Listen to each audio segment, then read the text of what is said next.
Dibrugarh press ক্লাবৰ সাংবাদিকসকল, প্ৰথমে আমি অনুসূচিত জাতি যুৱ ছাত্ৰ পৰিষদৰ কেন্দ্ৰীয় সমিতিৰ তৰফৰ পৰা বৈপ্লৱিক অভিনন্দন জনাইছোঁ। এটা বিশেষ কাৰণত আজি সংবাদমেলখন আয়োজন কৰিবলগীয়া হ'ল আৰু এই সংবাদমেলখনত আমাৰ উপস্থিত আছে অনুসূচিত যুৱ ছাত্ৰ পৰিষদৰ কেন্দ্ৰীয় সমিতিৰ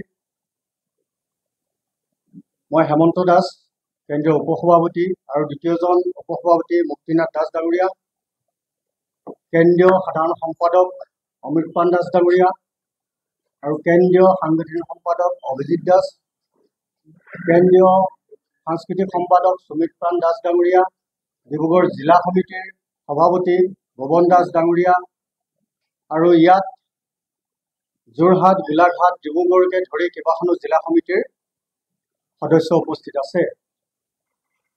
কথা হ'ল কি, খুব জৰুৰীভাৱে আপোনালোকক আমন্ত্ৰণ কৰি আনি এই ডিব্ৰুগড় প্ৰেছ ক্লাবৰ পৰাই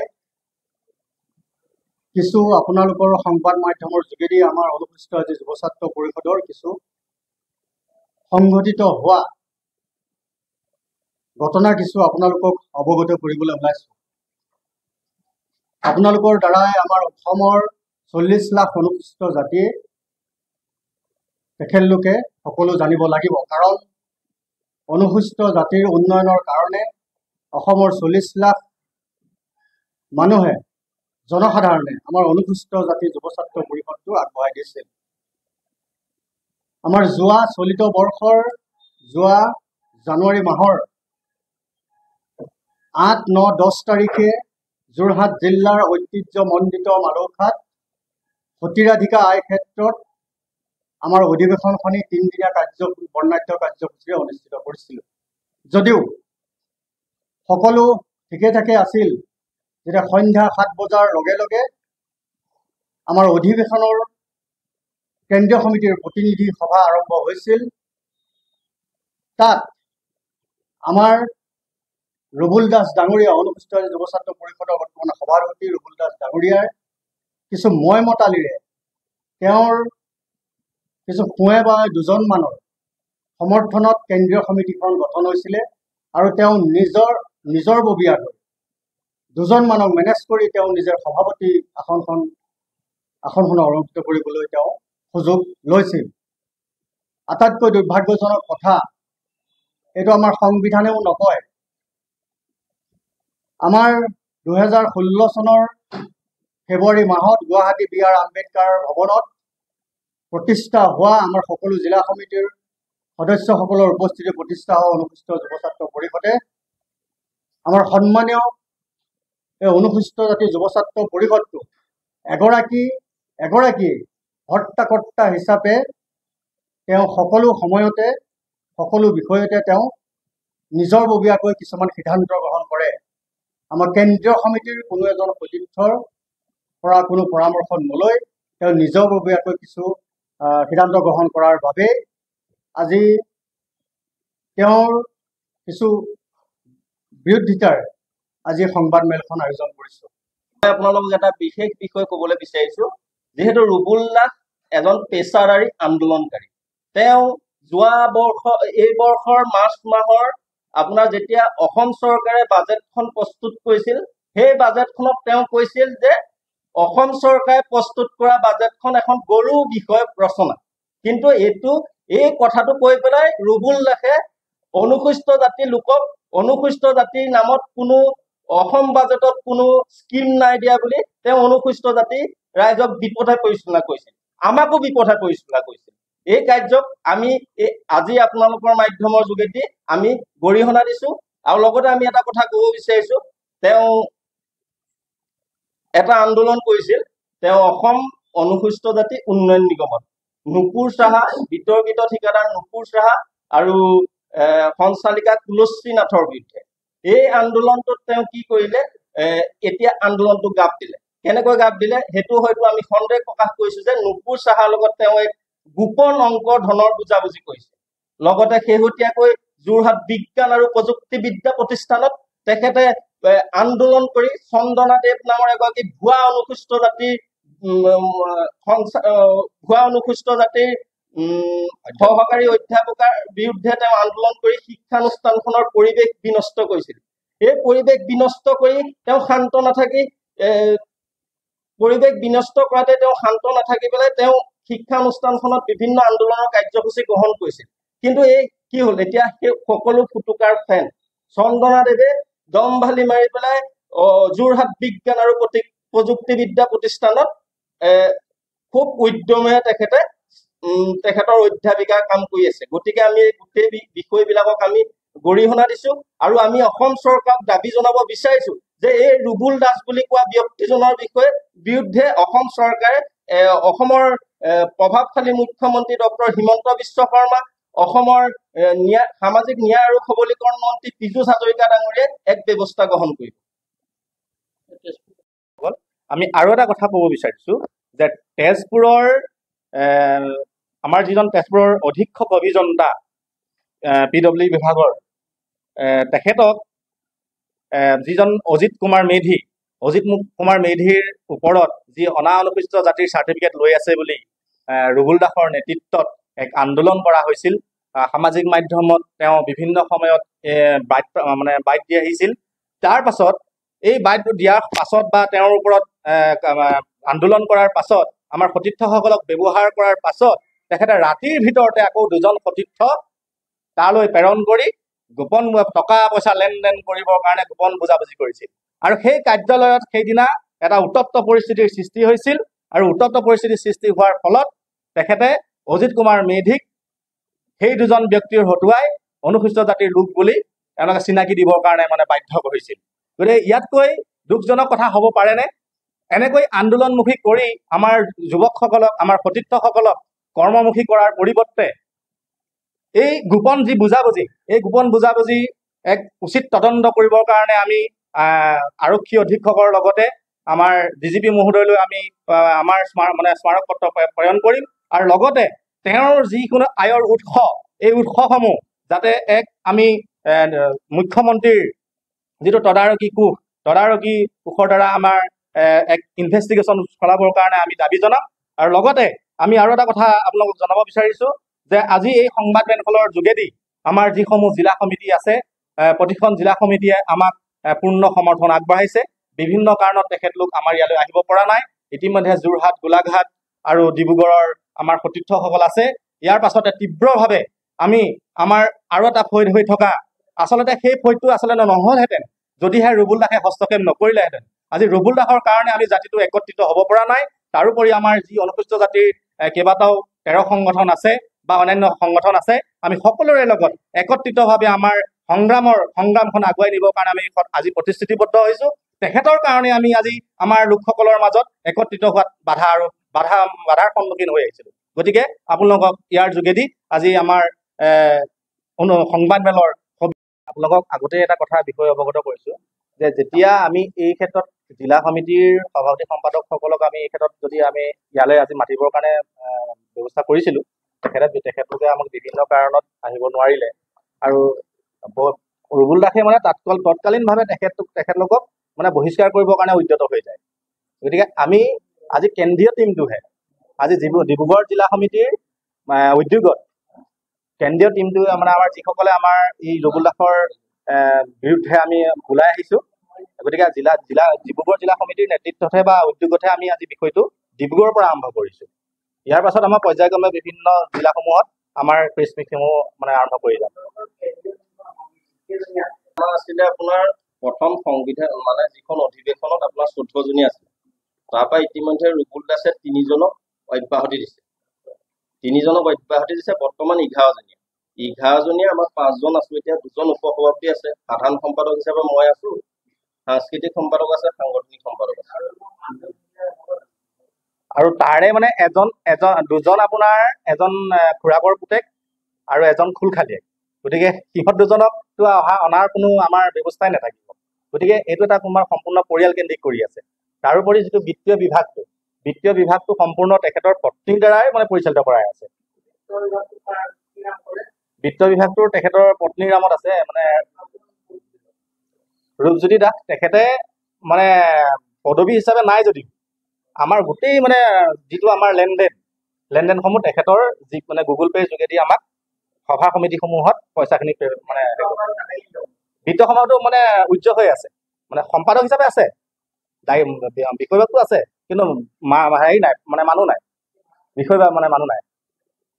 বিত্তীয় যিটো আমাৰ দিশ, বিত্তীয় আমাৰ অনুসূচিত জাতি যুৱ ছাত্ৰ পৰিষদৰ কেইবাটাও পদবী অনুসৰি বিত্তীয় আমাৰ সম্পাদক মানে এজন থাকে।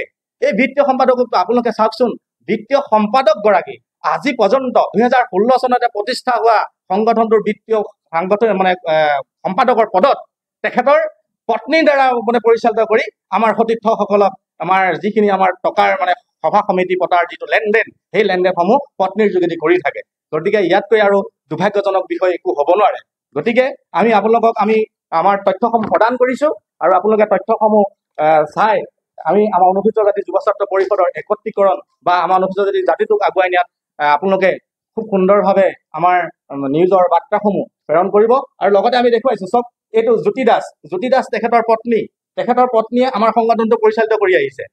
আৰু তাৰোপৰি সামাজিক মাধ্যমৰ যিটো গ্ৰুপ, সেই সামাজিক মাধ্যমৰ গ্ৰুপটোত তেখেতে নিজৰ পত্নীক অন্তৰ্ভুক্ত কৰি সংগঠনটোৰ সম্পূৰ্ণ আমাৰ কাৰ্যখিনি পৰিচালিত কৰি থাকে। গতিকে আমি এই ক্ষেত্ৰত ক্ষুণ্ণ হৈছো, আৰু আমি এনে কাৰ্য হ'বলৈ নিদিওঁ।